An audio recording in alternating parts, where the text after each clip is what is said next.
সত্যে শ্রীহরি তেতায় রাম, তারপরে কৃষ্ণ কলিতে গৌরাঙ্গ। এরা সবাই প্রেমের অবতার। ঠাকুর অনুকূল চন্দ্রকে কেন আমরা পরম প্রেমময় বলি? প্রত্যেক ফেস্টন গুলোই দেখো লেখা আছে পরম প্রেমময় শ্রী শ্রী ঠাকুর অনুকূল চন্দ্রের ষষ্ঠী জাগরী উৎসব। তিনি পরম প্রেমময় কেন?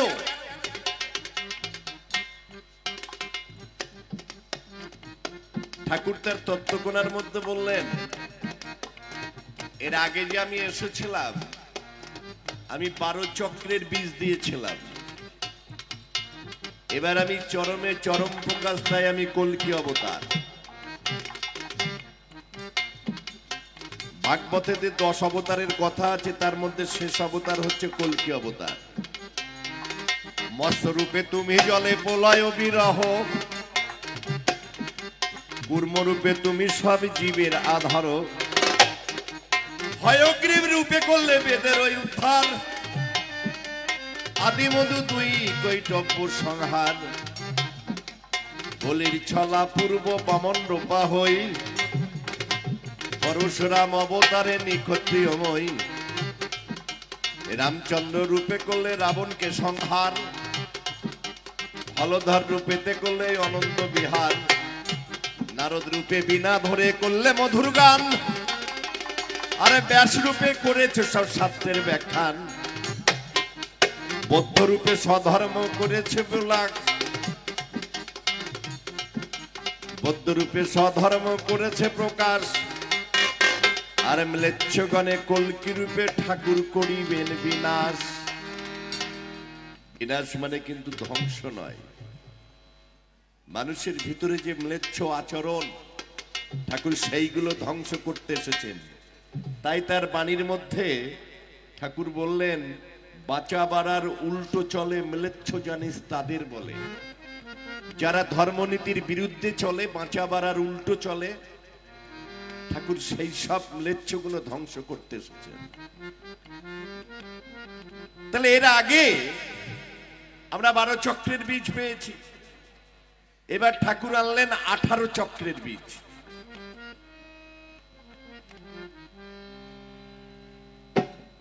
তাতেও আমরা পরম প্রেমময় বলছি। এর আগে ঠাকুর পূর্ববর্তীকে অধিকার করিয়াই কিন্তু পরবর্তীর আবির্ভাব। কোন যুগে এই দর্শন সম্বন্ধে, বিজ্ঞান সম্বন্ধে ঠাকুর এত করে বলে যাননি।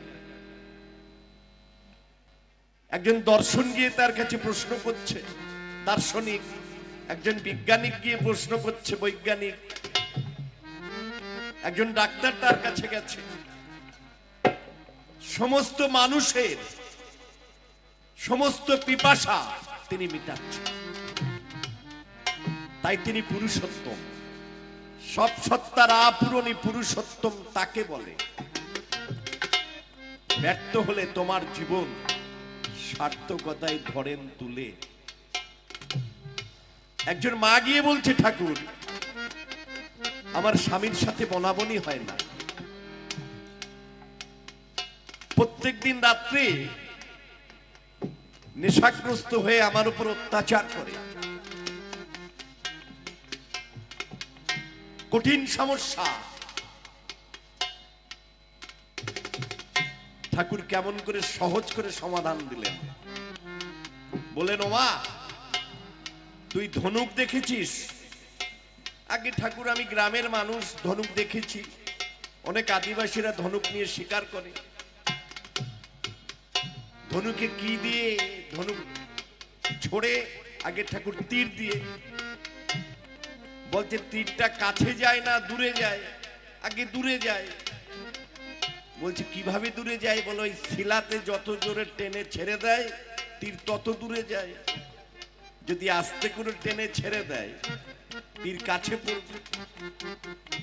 ঠাকুর লাফ দিয়ে বললেন, তুই তোর কাম বাগাই ফেলছিস, পাবনার ভাষা। তোর স্বামীর প্রতি তোর টান যত বেড়ে যাবে, তোর স্বামী তত তাড়াতাড়ি তোর মনের মধ্যে হবে, আপন হবে, সেই ঠাকুরের হবে, ঈশ্বরের হবে। তোর স্বামীর প্রতি রেঞ্জ তত বেড়ে যাবে।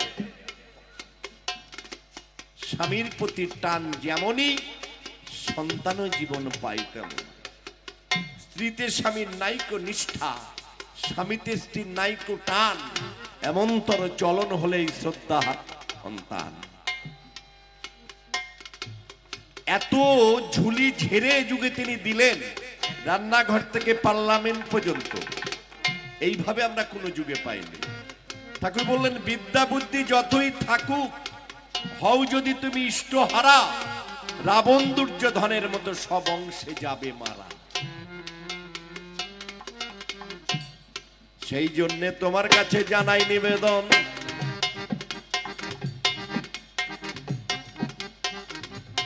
ঠাকুরকে পরম প্রেমময় বলি ইহারই কারণ। তিনি সবকিছুর দেখো দেখি পরিপূরণকারী, যিনি যুগ যুগে এসেছিলেন দয়াল শ্রীহরি। এই জন্য এই যুগে প্রেমের অবতার, তিনি পরম প্রেমময় হয়ে এসেছেন এবার। যাক, তবে এক নম্বর কথা মিটে গেল। দুই নম্বর কথাই আমার সংক্ষেপেতে চাইল, একটা প্রসাদ আর একটা মহাপ্রসাদ, যেখানে পুরুষোত্তমের ভোগ হয়। যেখানে পুরুষোত্তমের ভোগ হয়, সেই ভোগের যে প্রসাদ সেটা হচ্ছে মহাপ্রসাদ। যেমন পুরীতে জগন্নাথ দেবের আমরা বলি মহাপ্রসাদ, সেখানে পুরুষোত্তমের ভোগ হয়। মান্নাথ শ্রী জগন্নাথ, আমার নাতিক শ্রী শ্রী জগন্নাথ। মদ গুরু জগৎ গুরু, আমার গুরু, তিনি জগতের গুরু। তাহলে প্রসাদ আর মহাপ্রসাদ, পুরুষোত্তম ব্যতি রেখে যেখানে যা কিছু যোগ্য হয় সেটা মহাপ্রসাদ হবে না, প্রসাদ হবে। এই তো তোমার দুই নম্বর কথা মিটে গেল। তিন নম্বর কথায় আমার কিবা জিজ্ঞাসা করলো, যজন যাজন ইষ্টভীতি সস্তৈনী সদাচার। এর মধ্যে হযরত রাসূলের সঙ্গে কিছু মিল আছে।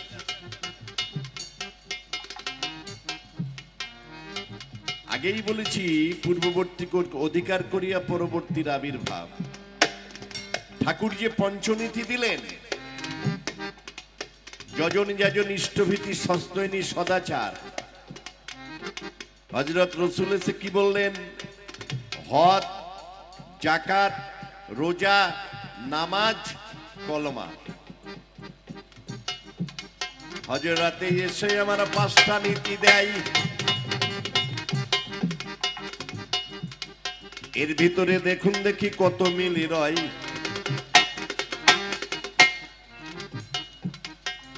ঠাকুর এ যুগে দয়া করে এই যে নিত্য ইষ্টভীতি চালু করলেন।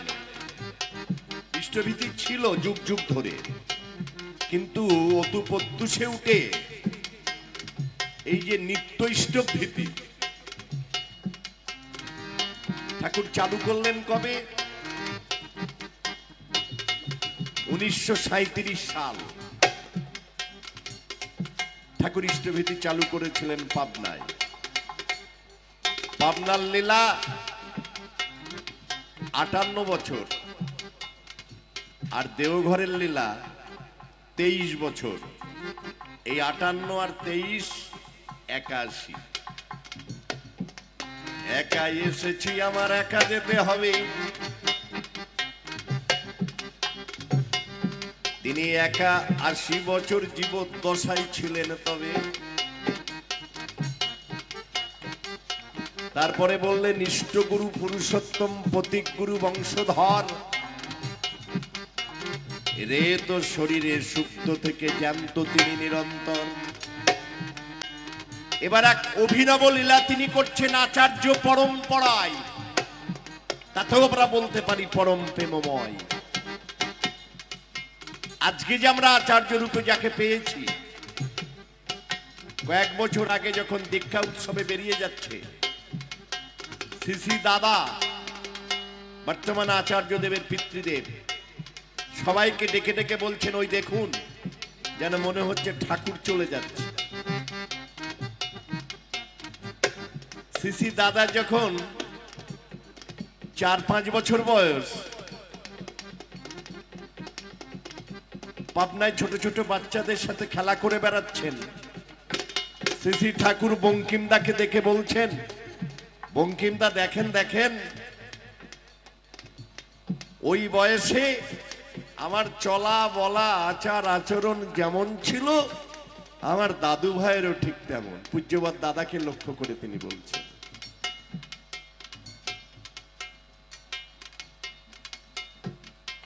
বেদে বলছে নিরাকার, মুসলমান শাস্ত্রে প্রমাণ দিল নিরাকার।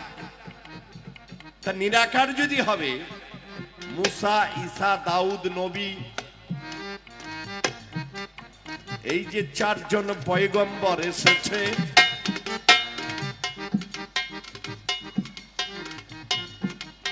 ধর্মের বার্তা মানুষের দ্বারে দ্বারে দিয়েছে।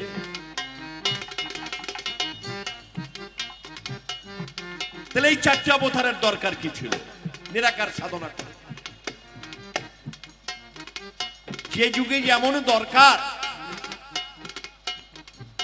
সেই যুগে তেমন তিনি বহন করে নিয়ে এসেছেন।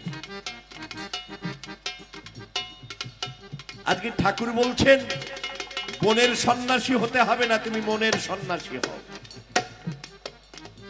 আদর্শে মন সম্যক ন্যস্ত করার নামই হচ্ছে সন্ন্যাস।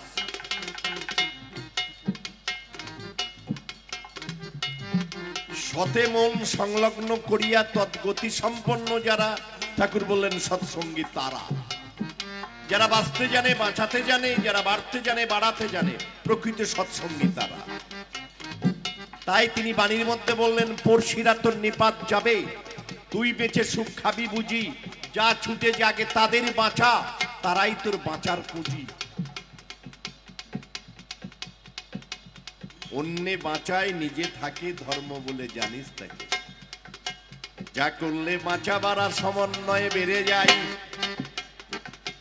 তাকেই জানিস ধর্ম বলে, নইলে ধর্ম কিছুই নয়। ঠাকুর দিয়েছেন ইষ্টভীতি, হযরত রাসূল দিলেন যাকাত।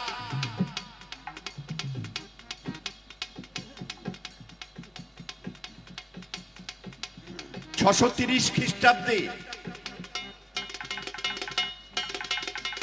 হযরত মুহাম্মদ যাকাত চালু করলেন। 632 খ্রিস্টাব্দে তিনি ইন্তেকাল করলেন। যখন ইন্তেকাল করলেন, দেহ রাখলেন, তখন দেখা যাচ্ছে যে হযরত মুহাম্মদের মুখটা নড়ছে, ঠোঁটটা নড়ছে। তার জামাতা আলী সাহেব গিয়ে মুখের কাছে কানটা রেখেছে। শব্দটা কি হচ্ছে? ইয়া উম্মতি, ইয়া উম্মতি, আমার মানুষের কি হবে? ঠাকুরও সারা জীবন একটা কথাই বারবার বলতেন, কে আছো এমন দরদি আমাকে মানুষ ভিক্ষা দেবে। একটা মানুষের বিনিময়ে আমি একটা সাম্রাজ্য ত্যাগ করতে পারি, এত বড় মানব দরদি তিনি। শুনেছি ভক্তের মুখে, ঠাকুর যখন দেওঘরে ছিলেন, ঠাকুরের কাছে ছিলেন ডাক্তার প্যারিদা। একটা কুকুরের গায়ে ঘা হয়েছে, সেই ঘায়ে পোকা হয়ে গেছে। ঠাকুর প্যারিদাকে বললেন, ও প্যারি, তুই পারবি না এই পোকাগুলো পরিষ্কার করে ওই ঘায়ে একটু ঔষধ দিয়ে কুকুরটাকে সুস্থ করতে? আজ্ঞে ঠাকুর। ঠাকুরের কথা শুনলেন, কিন্তু প্যারিদা ভুলে গেলেন। পরের দিন কুকুরটা মারা গেল। ঠাকুর শুনে খুব কষ্ট পেলেন। প্যারিদা খুব ভয়ে ভয়ে ঠাকুরকে প্রণাম দিতে গেছেন। ঠাকুর বললেন, প্যারিদা, আপনি পারলেন না কুকুরটাকে বাঁচাতে? বললেন, ঠাকুর আমি ভুলে গিয়েছিলাম, আমি রাতে ঘুমিয়ে পড়েছিলাম। ঠাকুর একাধিকবার বলছে, প্যারি তুই ভুলে গেলি, প্যারি তুই ঘুমিয়ে পড়লি, আমার কুকুরটাকে বাঁচাতে পারলি না। একটা পথের কুকুরকে বলছো আমার কুকুরটাকে বাঁচাতে পারলি না।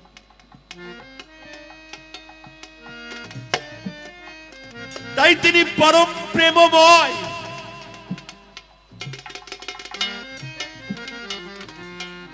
জীব জগৎ জীবন কারণ, তিনি করুণাময় স্বামী।